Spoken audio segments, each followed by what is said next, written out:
الهجرة رحلة هادينا.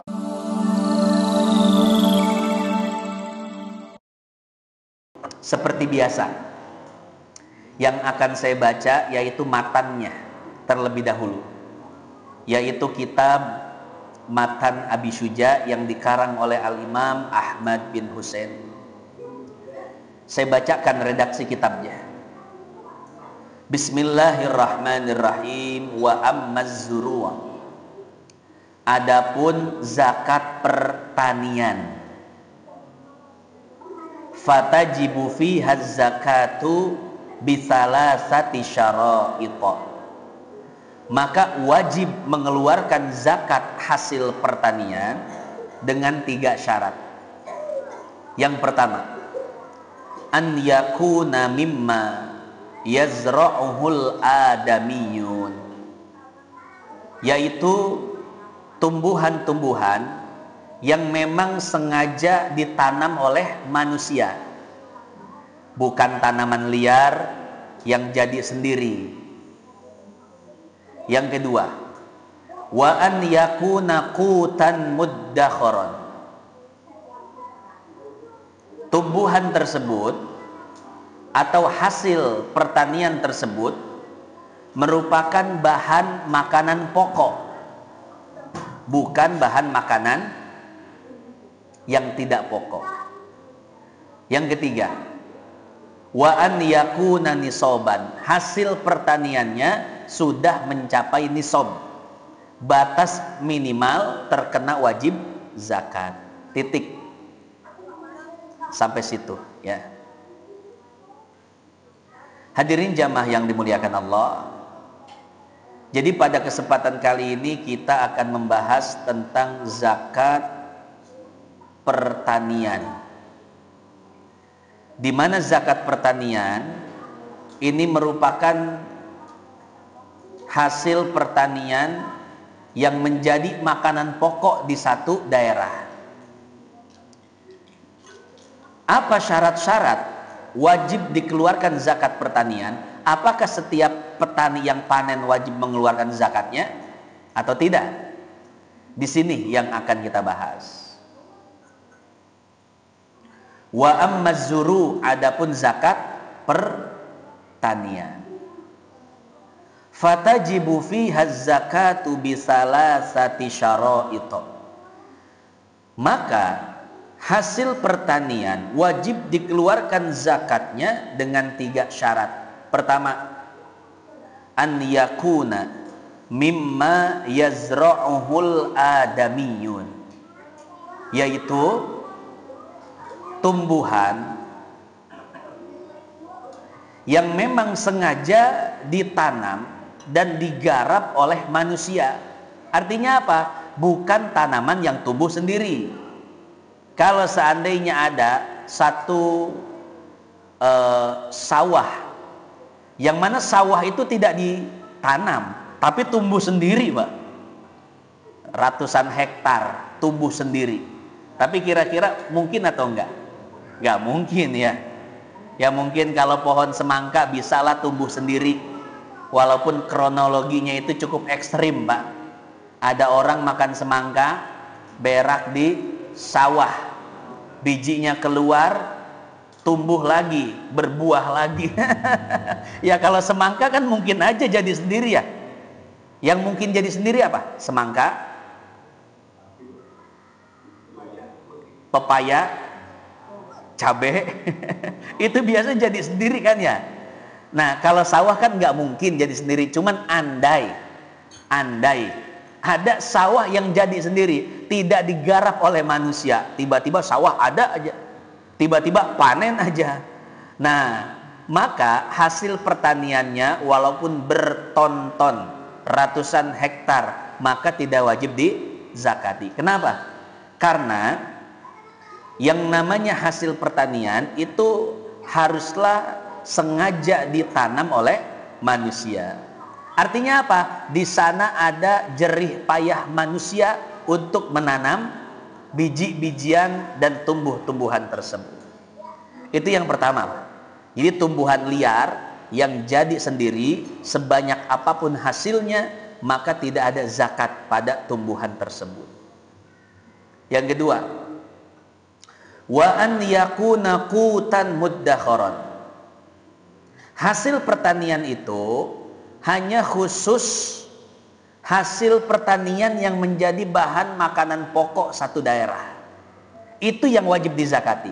Adapun selain makanan pokok, sebanyak apapun tidak wajib dizakati. Ini kira-kira makanan pokok di kita apa? Padi apa beras? Kita makan beras apa makan nasi, Pak? Oh, nasi. Ya. Nah, maka hasil pertanian yang wajib dizakati dalam konteks daerah kita itu adalah apa? Beras. Jadi selain beras itu tidak wajib dizakati. Misalkan si kokoh punya ladang jagung, luas, hektaran. Ketika panen, panennya pun berton-ton. Apakah wajib dizakati? Tidak wajib, karena jagung bukan merupakan bahan makanan pokok kita.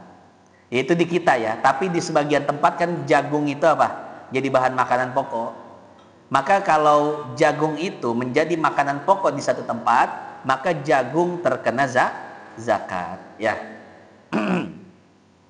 Atau selain jagung apa? Yang biasa orang panen banyak, melimpah, tapi bukan makanan pokok. Singkong, ubi, gandum. Gandum kan bukan makanan pokok kalau di kita ya. Kalau di Arab dan di sebagian daerah betul jadi makanan pokok. Maka di sana berarti gandum wajib dikeluarkan zakatnya. Di kita tidak. Atau kita panen jeruk hektaran, panen semangka tontonan dan lain sebagainya, ya. Nah, jadi setiap hasil pertanian tidak wajib dizakati. Hanya hasil tani tertentu saja, yaitu makanan pokok. Di daerah kita berarti apa? Beras. Itu yang wajib dikeluarkan zakatnya. Yang ketiga, wa an yakuna nisoban. Dan beras tersebut sudah sampai nisob. Nisob kemarin artinya apa? Batas minimal terkena zakat. Berapa nisob beras? Artinya ketika dia panen, maka dia wajib dikeluarkan zakatnya. Berapa ukurannya? Maka di dalam kitab At-Taqriratus Sadida, nisob beras itu adalah 8 kintal 1/4. Enggak sampai 1 ton, bayar. Artinya barang siapa yang punya sawah, kemudian dia panen, dan panennya itu mencapai 8 kintal 1/4, maka ketika itu dia wajib mengeluarkan zakatnya. Berarti kalau yang punya sawah sepetak 2 petak, ini sepetak biasa dapat berapa karung, Mak? 2 karung. Nyampe 1 ton enggak? Enggak, 8 kintal juga enggak ya? Biasanya untuk sampai 8 kintal berapa petak, Pak? 4 petak 8 kintal. Ya kurang lebih seperti itu ya. Itu nisabnya 8 kintal 1/4. Jadi barang siapa yang memiliki sawah, kemudian saat panen beratnya mencapai 8 kintal 1/4, maka ketika itu dia wajib mengeluarkan zakatnya, ya. Nah, kalau tidak sampai nisab, maka tidak wajib. Cuma dapat sekarung 2 karung buat makan dan lain sebagainya, maka tidak wajib mengeluarkan zakat. Berapa zakat yang harus dikeluarkan? Nanti dibahas tuh. Nanti di Kifayatul Akhyarnya, di syarahnya dibahas. Nah, jadi pembahasan matan baru sampai situ saja, ya. Yaitu menyebutkan 3 syarat dikeluarkannya zakat pertanian. Titik sampai situ. Kemudian begini, Pak. Syekh Yusuf Al-Qardawi di dalam kitabnya Fiqhuz Zakah juga para ulama-ulama kontemporer yang lainnya, khususnya ulama-ulama Mesir seperti Syekh Muhammad Ghazali, Syekh Abu Zuhroh, dan lain sebagainya. Nah, jadi beberapa ulama kontemporer itu mereka berijtihad tentang zakat profesi. Apakah orang-orang yang memiliki profesi yang penghasilannya besar itu wajib mengeluarkan zakat atau tidak? Seperti misalkan profesi dokter, pengacara, arsitek, kemudian apalagi profesi yang gajinya gede-gede, penghasilannya besar-besar, tukang ojek. Ya, ojek helikopter. Apalagi Pak? Ya, jadi orang-orang yang punya gaji besar dari sebuah profesi dulu itu nggak ada, baru ada di zaman sekarang. Makanya sebagian ulama itu berijtihad, apakah orang-orang yang memiliki penghasilan besar dari profesinya wajib mengeluarkan zakat atau tidak. Maka sebagian ulama mengatakan seperti ini, saya lupa kalau tidak salah Syekh Muhammad Ghazali atau Syekh Abu Zuhroh. Beliau mengatakan seperti ini, kalau petani yang rata-rata mereka miskin saja wajib mengeluarkan zakat ketika panen, lalu bagaimana dengan orang-orang yang memiliki penghasilan besar dari profesi mereka? Sehingga beliau berkesimpulan bahwa orang-orang yang berpenghasilan besar dari profesinya itu lebih wajib lagi untuk mengeluarkan zakat. Contoh Pak, pengacara yang paling mahal di Indonesia siapa? Hotman Paris, julukannya pengacara 1M, satu kasus 1 miliar Pak. Oh, itu satu kasus. Gimana kalau banyak kasus atau kasus-kasus yang berat? Tentu nggak 1 miliar, lebih Pak. Ya. Cuman pertama kan beliau non muslim ya. Nah, ini kita contohkan saja ya. Non muslim pertama beliau. Yang kedua, memang walaupun beliau itu pengacara mahal, tapi sering buka buka konsultasi ya di warteg dengan masyarakat bawah. Itu luar biasanya beliau itu, Hotman Paris. Nah, katakanlah ada orang seperti Hotman Paris, profesinya pengacara, kemudian penghasilannya miliaran. Nah, kalau kita lihat di dalam kitab-kitab terdahulu, kitab-kitab fikih klasik, ini nggak ada pembahasannya Pak. Sehingga kesimpulannya kalau kita ambil fikih klasik, maka orang-orang yang memiliki profesi-profesi tersebut dengan penghasilan yang luar biasa, itu tidak ada zakatnya. Tapi kemudian beberapa ulama kontemporer itu berijtihad. Mereka mengatakan kalau petani saja yang biasanya miskin ya. Petani kan biasanya miskin ya. Tapi ketika mereka panen sawah wajib kena zakat. Lalu bagaimana dengan mereka yang berpenghasilan besar? Tentu wajib mengeluarkan zakatnya ya. Ya, pengacara, dokter, apalagi udah spesialis Pak ya. Waduh, udah profesor, apalagi ini dokternya, Masya Allah, itu tentu penghasilannya besar. Nah, jadi sebagaimana para petani terkena zakat, maka mereka orang yang memiliki penghasilan besar dari profesinya juga terkena zakat. Nah, pertanyaannya lagi-lagi seperti ini, berapa nisabnya?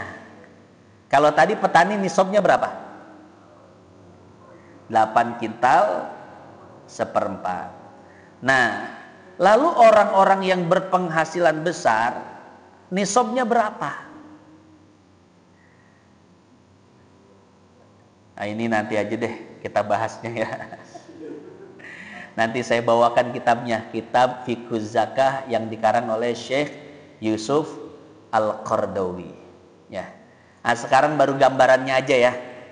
Jadi ini kan yang kita bahas kitab Matan Abi Syuja dan Kifayatul Akhyar, ini kan kitab zaman dulu Pak ya.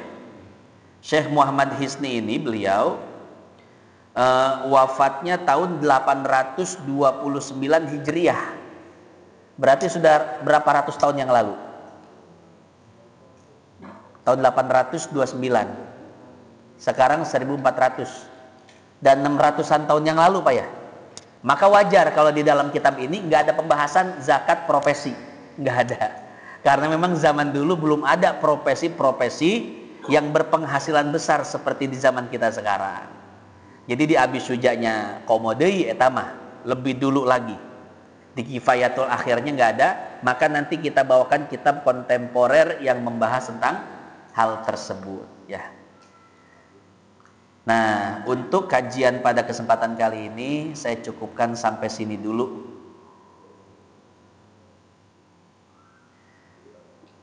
Ya. Insya Allah yang berikutnya itu zakat buah-buahan. Apakah seluruh buah-buahan yang dipanen itu terkena zakat atau hanya sebagian buah-buahan saja? Syaratnya apa? Nisabnya berapa? Dan juga nanti kita bahas tentang zakat-zakat kontemporer juga ya. Saya kira sampai sini.